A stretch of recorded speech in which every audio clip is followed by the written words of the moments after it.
Hello, my name's Lisa Green and these are my sons Jonathan and Matthew. And Helen's Trust helped us to keep my lovely husband at home while he was dying. If it wasn't for Helen's Trust, he wouldn't have been able to do that. We first found out that Phil was ill in May 2004 and I actually thought that he'd had a stroke. All the left hand side of his body had started to go quite weak and he couldn't speak properly, and we went to the hospital and they told us that Phil had neurological migraine. But a few months later, having more and more tests, they discovered a brain tumour, and they told us right from the very beginning it was inoperable, and he was epileptic because of the brain tumour, and they put him on medication, and the journey really started from then.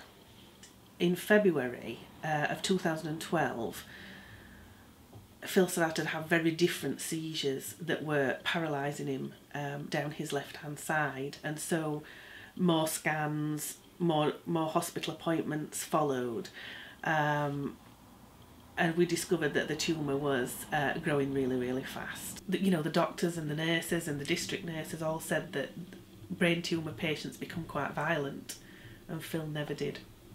He never ever did, and I think that just shows how gracious he was, you know, how lovely he was.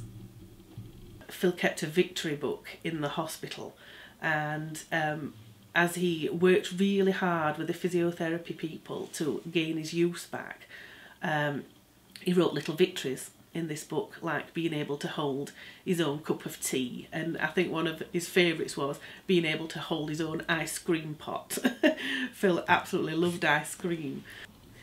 The time came when Phil really did need some help at home, and that came in the form of Helen's Trust. Phil needed a stair lift to be able to get up and down the stairs, which was a really useful thing for him, and he also needed a seat to be able to have a bath. With Helen's Trust that had provided the bath chair, it meant that I could go, he could say to me, I'm going for a bath now, Jonathan, will you come and help me?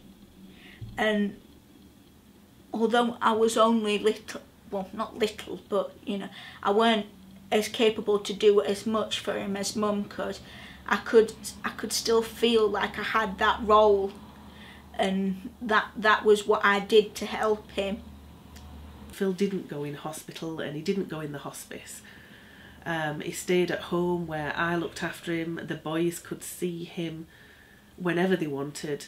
Phil could see the boys. We could have all our friends round, and we did often in our bedroom, which we started to call the upper room. There was a lot of love shared in those last 3 months of his life, and especially the last few weeks. It was a lot of love and still a lot of laughter, because family and friends were all here and the house was full most days, and this is how Phil wanted it. He wanted to be with us all, and he was, and he felt safe and secure.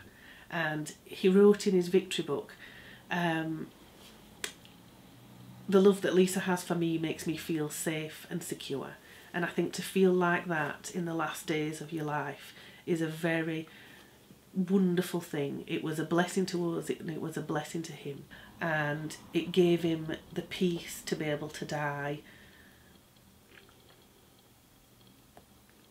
in the manner that he wanted.